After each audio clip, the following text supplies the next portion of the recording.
खुद से हार जाऊं वो अलग बात है, खुद से हार जाऊं वो अलग बात है, वरना रुकने वाला मैं इंसान नहीं, वरना रुकने वाला मैं इंसान नहीं हूँ। कह दो मुसीबतों से कि बदल दे अपनी राह, कह दो मुसीबतों से कि बदल दे अपनी राह, क्योंकि मैं झुकने वाला मैं इंसान नहीं हूँ, क्योंकि मैं झुकने वाला इंसान नहीं हूँ। नमस्कार दोस्तों, आप सभी का हमारे इस यूट्यूब चैनल पर स्वागत है। अगर आप आज हमारे यूट्यूब चैनल पर पहली बार आए हैं तो चैनल को सब्सक्राइब और ये जो पास वाली घंटी दिखाई दे रही इसे जरूर दबाना, जिससे आने वाली वीडियो की नोटिफिकेशन सबको सबसे पहले मिलेगी और वीडियो को सबसे पहले देखा।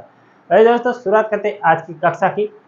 और आज है 18 मई 2023, 18 मई 2023 और today current affair episode number ये है हमारा 272वां। अगर आपने पिछला एक भी एपिसोड नहीं देखे हैं तो वो सभी भी जरूर देख लेना, क्योंकि उसमें मैंने आप सभी के लिए most important current affair plus statistics GK भी करवाए।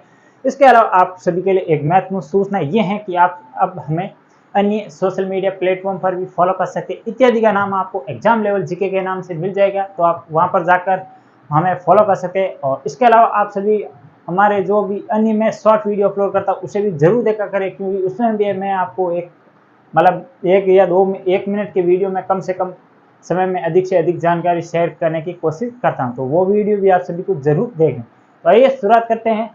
इस वीडियो के अंदर मैं आपको विश्व, भारत और राजस्थान इन तीनों का तो बताने वाला हूँ करंट अफेयर, प्लस में इसमें आपको स्टैटिक जो सामान्य ज्ञान होता है, स्टैटिक जीके होता है, वो भी मैं बताने वाला हूँ। तो वीडियो आपको क्या करना है, अंत तक देखना है और वीडियो को लाइक जरूर करना है और उसके नोट्स भी जरूर बना लेना और चैनल को सब्सक्राइब तो करना है, ये तो आपको भूलना ही नहीं। तो आइए आ जाओ जल्दी से शुरुआत करते हैं आज के सेशन की। आज का पहला क्वेश्चन है, ये होने वाला है मोस्ट इंपोर्टेंट आप सभी की एग्जाम की दृष्टि से।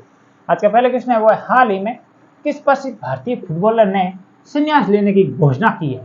तो हाल ही में किस वो प्रसिद्ध फुटबॉलर है जिन्होंने संन्यास लेने की घोषणा कर दी है और अब वो अंतिम मैच खेलने वाला है, उसके बाद वो जो राष्ट्रीय टीम होती है उसमें नहीं खेलने वाला है। ऑप्शन ए है वो है दिलीप शर्मा, ऑप्शन बी है सुनील छेत्री, ऑप्शन सी है जेम्स एंडरसन और ऑप्शन डी है वो है सुनील गावस्कर। तो क्या नाम है उस फुटबॉलर का जिन्होंने हाल ही में संन्यास लेने की घोषणा की गई? तो ये किया सुनील छेत्री ने। सुनील छेत्री आप सभी को पता होगा भारतीय राष्ट्रीय जो फुटबॉल टीम है उनके कोच भी हैं वर्तमान में, मतलब ये क्या वर्तमान कप्तान है, ये भी आपको ध्यान रखना है। तो इनका संबंध है, पहले था ये फुटबॉल से संबंधित है, ये आपको थोड़ा सा ध्यान रखना है। और भारतीय, ये पॉइंट आपको लिखना है, भारतीय टीम में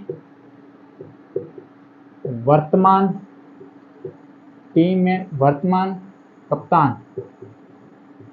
तो ये भी आपको एक पॉइंट नोट करना है, ध्यान रखना है, कप्तान है। और इसके अलावा आप सभी को पता होगा कि विश्व के ये तीसरे सबसे अधिक गोल करने वाले खिलाड़ी है, ये भी आपको ध्यान रखना। विश्व के तीसरे सबसे ज्यादा गोल करने वाले खिलाड़ी, तो ये भी आपको ध्यान रखना है। अब ये तीसरे नंबर पर हैं, तो कौन है पहले और दूसरे नंबर पर? तो नंबर पहले पर है वो है आप सभी पता रोनाल्डो, क्रिस्टियानो रोनाल्डो, और नंबर 2 पर है वो है लियोनेल मेसी। तो ये भी आपको दो थोड़े से नाम ध्यान रखने हैं, मेसी और लियोनेल रोनाल्डो पहले और दूसरे नंबर पर। तीसरे नंबर पर भारत के जो फुटबॉलर खिलाड़ी है जिनका नाम है सुनील छेत्री, ये तीसरे नंबर पर, ये भी आपको थोड़ा सा ध्यान रखना। और इनका नाम आया है तो आप सभी को पता होगा, इन्हीं के नाम पर एक स्टेडियम बनाया गया था। कहाँ पर बनाया गया था वो आप मुझे कमेंट बॉक्स में जरूर बताना, क्योंकि ये अक्सर एग्जाम में क्वेश्चन एक दो बार पूछा जा चुका है कि सुनील छेत्री के नाम पर बना अंतर्राष्ट्रीय जो मतलब किसका फुटबॉल से संबंधित जो स्टेडियम है वो कहाँ पर बनाया गया था, ये आपको थोड़ा सा कमेंट बॉक्स में मुझे बताना है। अब थोड़ा सा फुटबॉल का आया है तो आप सभी को पता होगा, मैंने एक समय पहले लगभग 2-4 महीने पहले एक वीडियो बनाया था जिसमें प्रत्येक खिलाड़ी की एक जो प्रत्येक टीम होती है उसमें एक पक्ष में कितने खिलाड़ी है उस पर मैंने एक वीडियो बनाई। अगर आपने वो नहीं देखा तो वो भी जरूर देख ले, उसमें पता चल जाएगा कि किस टीम के अंदर कितने खिलाड़ी होते हैं ये एक साइड के अंदर, क्योंकि ये अक्सर एग्जाम में यहाँ से क्वेश्चन देखने को मिलता है। तो इसमें कितने होते हैं? तो इसमें होते हैं कुल 11 खिलाड़ी, ये भी आपको ध्यान रखना। और इसके अलावा एक और फैक्ट होता है, ये जैसे मान लो ये है हॉकी का स्टेडियम, ऐसा गोल होता है स्टेडियम, ये आपको पता होगा, मैदान इधर और इधर ऐसा होता है, लगभग इस साइड ऐसा बना होता है। तो आपको ये बताना है, क्वेश्चन क्या पूछा था कि ये जो गोल होता है यहाँ पर गोल किया जाता है इसकी लंबाई कितनी होती है, ये यहाँ से क्वेश्चन पूछा जा चुका है। तो ये भी आपको थोड़ा सा ध्यान रखना, कमेंट बॉक्स में बताना है कि इसकी लंबाई कितनी होती है। और इसके अलावा फुटबॉल में तो भारतीय रैंक फीफा के जो फीफा रैंक जारी करती है, आप सभी को पता होगा फीफा रैंक जारी करती है, उसमें भारतीय रैंक कौन सी है, तो वो है लगभग 99 नंबर पर है भारतीय रैंक। ये भी आपको थोड़ा सा ध्यान है। फीफा आया है नाम, तो थोड़ा सा फीफा के बारे में जान लेते हैं। फीफा तो इसकी फुल फॉर्म क्या होती है, फुटबॉल दी एसोसिएशन। तो इसकी फुल फॉर्म क्या होती है, federation of international football association, ये इसकी फुल फॉर्म होती है। ये आपको ध्यान रखना, दी एसोसिएशन इसकी फुल फॉर्म होती है। और इसका मुख्यालय कहाँ पर है, तो फीफा का मुख्यालय कहाँ पर है, तो ज्यूरिख स्विट्जरलैंड के अंदर। ये भी आपको थोड़ा, और गियानी इन्फेंटो वर्तमान में फीफा के अध्यक्ष है, ये भी आपको थोड़ा सा ध्यान रखना।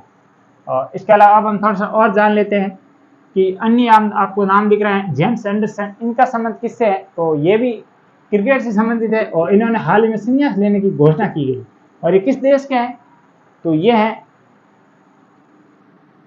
क्या ये ब्रिटेन के हैं, ब्रिटेन के नहीं है, इंग्लैंड के हैं क्या, नहीं, ये है कहाँ के, ये आप मुझे कमेंट बॉक्स में बताओ, जेम्स एंडरसन कहाँ के, ये कमेंट बॉक्स में बताओ अभी। और इसके अलावा सुनील गावस्कर आप सभी को पता होगा क्रिकेट से संबंधित है और भारतीय क्रिकेटर खिलाड़ी भी रह चुके हैं। तो ये था पहला क्वेश्चन और इसका डिटेल से जानकारी मैंने बता दिया गया है। और इसके अलावा आपको बता दें कि पाकिस्तान का एक शहर है जहाँ पर वॉलीबॉल का निर्माण किया जाता है, प्रसिद्ध है पेशावर, ये भी आपको थोड़ा सा ध्यान रखना। ये पहला हो गया क्वेश्चन और इसके बारे में जानकारी। आइए आगे बढ़ते हैं, देखते हैं आज का दूसरा क्वेश्चन। हाल ही में किस देश के प्रधानमंत्री पर जानलेवा हमला हुआ है, ऑप्शन ए है वह यूक्रेन, ऑप्शन बी है रूस, ऑप्शन सी है स्लोवाकिया और ऑप्शन डी है वो है भारत। तो किस देश के प्रधानमंत्री पर हाल ही में जानलेवा हमला हुआ है और उन पर लगभग 4 से 5 गोली हमलावर ने दागी है, तो इसका राइट आंसर होगा वो होगा स्लोवाकिया। स्लोवाकिया आप सभी को पता होगा एक कौन सा देश है, मतलब स्लोवाकिया, इसके प्रधानमंत्री का नाम है वो है रॉबर्ट्स जोको, जो हाल ही में बने थे। जोको नाम मिलता है आपको, कहीं अलग मिलेगा। तो इन पर हाल ही में हमला हुआ है, गोली चला दी गई है और इन पर, और इसके ये घायल हैं अभी। तो ये आपको थोड़ा सा ध्यान रखना है। स्लोवाकिया ये कहाँ का देश है, तो ये यूरोप का देश है, ये भी आपको ध्यान रखना, यूरोपीय कंट्री। और इसके अलावा क्या हुआ कि ये विवादित राष्ट्रपति बने थे, ये जब प्रधानमंत्री बने थे तब वहाँ पर जो यूक्रेन को ये सप्लाई कर रहा था, पहले मतलब ये देश यूक्रेन को हथियार सप्लाई कर रहा था, जैसे ये बने तो यूक्रेन को हथियार सप्लाई बंद कर दी। इस वजह से भी ये हमला हो सकता है, क्योंकि ये जो नाटो है इसका विरोधी देश है, इसका समर्थन नहीं करता है। और ये किसको समर्थन है, रूस को करता है। रूस के 5वीं बार अभी हाल ही में राष्ट्रपति बने हुए, उनका नाम है व्लादिमीर पुतिन, ये भी आपको ध्यान रखना है। रूस की राजधानी है वो है मॉस्को। यूक्रेन नाम है, इसका भी हम थोड़ा सा जान लेते हैं। यूक्रेन की राजधानी है वो है कीव, काफ़ी बार एग्जाम में पूछा जा चुका है। अब आपको यहाँ से 2 क्वेश्चन बताने हैं मुझे कि यूक्रेन की मुद्रा का नाम क्या है, और इसके अलावा यूक्रेन की जो राजधानी कीव है वो किस नदी के किनारे है, और यहाँ के राष्ट्रपति हैं वो हैं जेलेंस्की। और जेलेंस्की को 2023 के अंदर एक अवार्ड भी दिया गया था, कौन सा अवार्ड दिया गया था वो अभी आप मुझे कमेंट बॉक्स में बताइए। इसके अलावा इसके बारे में मैंने बता दिया है, और ये देश के बारे में ये थोड़ी सी विशेषता थी ये बताई। अब थोड़ा सा नाटो आया, तो नाटो के बारे में जान लेते हैं।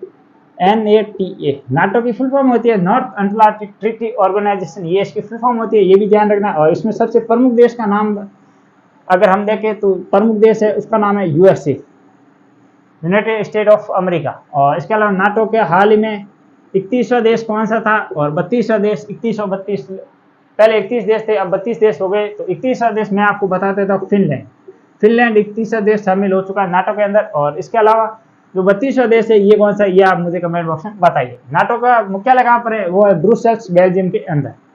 अब भारत आया तो थोड़ा सा भारत के बारे में हम जान लेते हैं।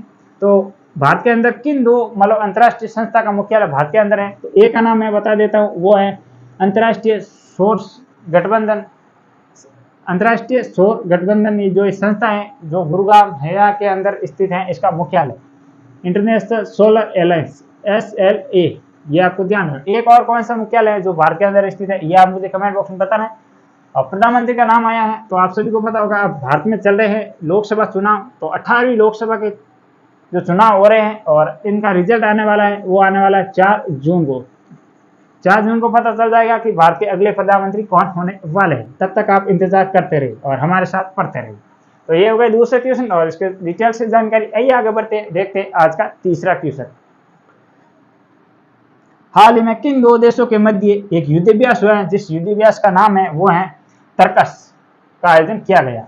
ऑप्शन ए है वो है भारत और यूएसए, ऑप्शन बी है भारत और फ्रांस, ऑप्शन सी है वो है भारत और नेपाल और ऑप्शन डी है वो है भारत और बांग्लादेश। तो किन दो देशों के मध्य एक युद्धाभ्यास हुआ है जिसका नाम है तरकस?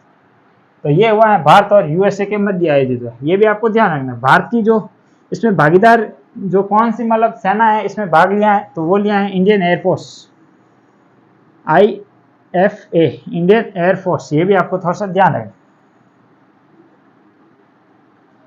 और ये इसका आयोजन कहाँ पर किया गया है? तो इसका आयोजन किया गया है भारत में। और भारत में इसका आयोजन कहाँ पर हुआ है? तो वो हुआ है कोलकाता हुगली नदी के किनारे इसका आयोजन किया गया। ये भी आपको ध्यान रखना है, भारत और यूएसए के मध्य इसका आयोजन किया गया है। हाल ही में अंडर वाटर मेट्रो कहाँ पर चलाई गई? तो ये भी चलाई गई थी कोलकाता के अंदर। ये भी आपको ध्यान रखना है। और कोलकाता का प्राचीन नाम कलकत्ता भी मिलता है। अब यूएसए देश है तो आप सभी को पता होगा वर्तमान में यूएसए के प्रेसिडेंट का क्या नाम है? तो वो है जो बाइडेन। ये भी आपको ध्यान रखना। इनका संबंध किस पार्टी से, या मुझे कमेंट बॉक्स में बताइए। यूएसए राजधानी है वाशिंगटन डीसी। वाशिंगटन डीसी के अंदर दो प्रमुख मुख्यालय हैं। किन किन दो संस्था का मुख्यालय वाशिंगटन डीसी के अंदर है? तो एक है IMF, इंटरनेशनल मॉनेटरी फंड, और एक और संस्था उसका नाम है वर्ल्ड बैंक। इन दोनों की स्थापना हुई है वो है ब्रेटन वुड्स सम्मेलन हुआ था कब? 1945 के अंदर। इसके तहत 1944 में ये सम्मेलन हुआ था और इन्हीं के तहत इस संस्था का स्थापना की गई थी और ये की गई थी 1945 के अंदर। और इन्हीं दो संस्था को जुड़ा बहन भी कहते हैं। ये भी आपको थोड़ा सा ध्यान रखें। और अब थोड़ा सा आगे बढ़ते हैं, देखते हैं भारत और फ्रांस के मध्य कौन कौन से युद्धाभ्यास होते हैं। तो गरुड़ शक्ति आप सभी को पता होगा भारत और फ्रांस के मध्य आयोजित किया जाने वाला प्रमुख सैन्य अभ्यास है। भारत और नेपाल के मध्य कौन सा सैन्य अभ्यास आयोजित किया जाता है? तो ये भारत और नेपाल के मध्य आयोजित किया जाता है। प्रमुख है वो है सूर्य किरण। और सूर्य किरण युद्धाभ्यास का लगातार आयोजन एक स्थान पर होता है, वो होता है उत्तराखंड के पिथौरागढ़ में। ये भी आपको थोड़ा सा ध्यान है। भारत और बांग्लादेश नाम आया है, तो भारत और बांग्लादेश के मध्य कौन से युद्धाभ्यास का आयोजन किया जाता है? तो ये आप मुझे कमेंट बॉक्स में बताना है कि भारत और बांग्लादेश के मध्य कौन कौन से युद्धाभ्यास होते हैं। तो ये तो थे 3 क्वेश्चन। आइए आगे बढ़ते हैं, देखते हैं आज के अन्य और क्वेश्चन। चौथा क्वेश्चन, प्रतिवर्ष राष्ट्रीय डेंगू दिवस कब मनाया जाता है? आपको ये बताना है कि प्रतिवर्ष है वो डेंगू दिवस कब मनाया जाता है। ऑप्शन ए है 16 मई, ऑप्शन बी है 15 मई, ऑप्शन सी है वो है 14 मई और ऑप्शन डी है वो है 17 मई। तो प्रतिवर्ष डेंगू दिवस है ये कब मनाया जाता है? तो ये मनाया जाता है 16 मई को। तो ये भी आपको थोड़ा सा ध्यान रखें। डेंगू का नाम आया तो आप सभी को पता होगा डेंगू एक वायरस से होने वाला रोग है। तो ये भी आपको थोड़ा सा ध्यान रखना। इसका रोगवाक क्या कौन सा है? तो वो आप मुझे कमेंट बॉक्स में बताना इसका रोगवाक कौन सा है। तो ये दिवस है। और इसके अलावा आप सभी को पता अन्य थोड़ा सा दिवस देख लो, इसके बारे में इतने जानकारी इतनी है। अन्य दिवस देखें तो 12 मई को कौन सा दिवस मनाया गया, 11 मई को कौन सा दिवस मनाया गया, 13 मई को कौन सा दिवस मनाया। तो 11 ये मनाया था अंतर्राष्ट्रीय मातृत्व दिवस, और इसे मनाया राष्ट्रीय प्रौद्योगिक दिवस या टेक्निकल दिवस। और इसके अलावा ये कौन सा दिवस मनाया गया ये आप कमेंट बॉक्स में मुझे बताना है।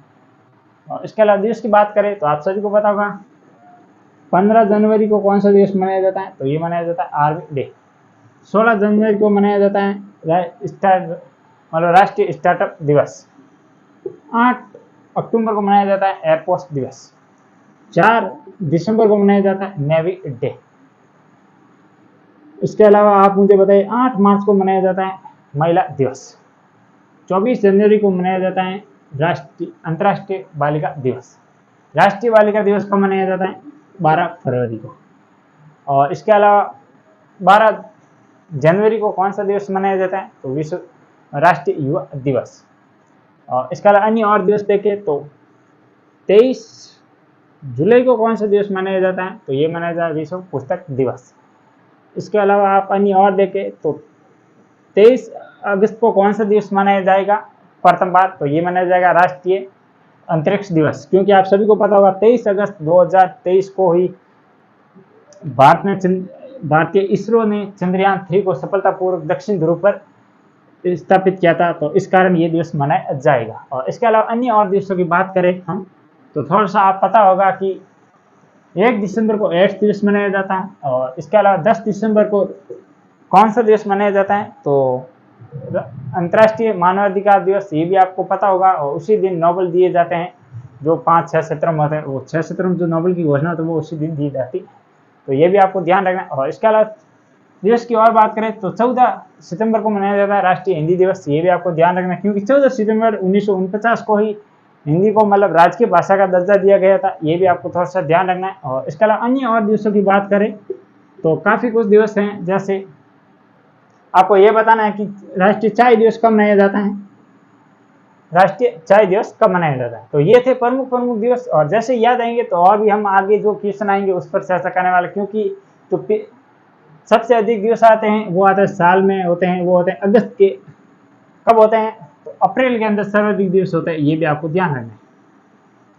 आइए आगे बढ़ते, ये तो थे कुल 4 क्वेश्चन जिसमें मैंने आपको विश्व और भारत में करंट अफेयर बताए हैं। अब ये जो 2 स्पेशल क्वेश्चन है, ये हैं राजस्थान करंट अफेयर से संबंधित, जो राजस्थान राज्य में जो भी तैयारी करता है किसी भी परीक्षा की, तो उसके लिए ये इंपॉर्टेंट होने वाला है। आइए आगे बढ़ते हैं, देखते हैं आज का 5 क्वेश्चन। हाल ही में चर्चा में रही एक घटना हुई थी, आप सभी को पता होगा, इस घटना का नाम है कोलिहान कॉपर खान या खदान में एक ये घटना हुई है, तो ये कहाँ पर स्थित थी, ये आपको बताना है।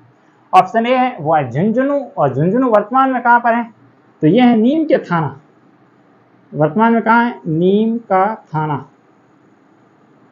और पहले ये कहाँ पर था, पहले यह था झुंझुनू के अंदर। ऑप्शन बी है वो है पालगांव, और पालगांव कहाँ पर है, पाली के अंदर। ऑप्शन सी है वो है देबारी, और देबारी है वो है उदयपुर में, क्योंकि आप सभी को पता होगा देबारी समझौता हुआ था, कब हुआ था, तो 1707 के अंदर, ये भी आपको थोड़ा सा ध्यान रखना है। और इसके अलावा फिर आता है भील मगरा, और भील मगरा कहाँ पर है, तो ये आप मुझे कमेंट बॉक्स में बताना है ये स्थान कहाँ पर है। तो ये घटना कहाँ पर हुई, तो ये हुई थी खेतड़ी के अंदर, और खेतड़ी का नीम के थाना में। ये क्या हुआ कि Hindustan coppers limited, Hindustan coppers limited HCL, यहाँ इस कंपनी द्वारा यहाँ पर किया जाता है तांबे का उत्खनन किया जाता है, और इसी के तहत ये एक बहुत बड़ा हादसा हो गया, जिसमें से कुल 5 मजदूर थे, 4 मजदूर थे जिनको बचा लिया गया, एक जो मतलब वहाँ का मैनेजर था या उनकी मौत हो गई थी, ये भी आपको थोड़ा सा ध्यान रखना है। और इसके अलावा आप सभी को पता होगा राजस्थान में प्रमुख अगर तांबे की खाने देखे, ये तांबा कहाँ पर उत्पादन किया जाता है, तो ये किया जाता है झुंझुनू के अंदर। तो ये था क्वेश्चन, और इसके डिटेल की जानकारी आप मुझे ये जरूर बताना। और ये राजस्थान की जो अंतर्राष्ट्रीय मतलब ये गांव है पाल गांव, इसको राष्ट्रीय फिल्म या फिल्म सिटी के तौर पर विकसित किया जा रहा है। और आज का जो 6ठा क्वेश्चन है वो हाल ही में सारी ट्रेनों में जो डेस्टिनेशन वेंडिंग सेरेमनी होती है, या ऐसे कुछ तो सारी ट्रेनों में ऐसी शुरुआत की जाएगी, तो ये की जाएगी। हमारे उप मुख्यमंत्री दिव्या कुमारी ने ये निर्देश दिए हैं कि हमारे यहाँ पर राजस्थान के अंदर सारी ट्रेनें चलती हैं, और कुल 6-7 ट्रेनें जो चलती थी पहले, कुछ चल रही हैं, कुछ वर्तमान में बंद है। तो अब क्या होगा कि इसमें प्री वेंडिंग जो वेडिंग होती है वो भी यहाँ पर ये इस ट्रेनों में किया जाएगा। तो ये थे कुल 6 क्वेश्चन। वीडियो कैसा लगा मुझे कमेंट बॉक्स में जरूर बता। वीडियो अगर थोड़ा सा भी अच्छा लगा है तो लाइक जरूर करें, और चैनल को सब्सक्राइब नहीं किया तो वो भी जरूर करें। आज के लिए इतना ही, कल फिर मिलेंगे इसी जोश और जुनून के साथ। तब तक के लिए जय हिंद, जय भारत।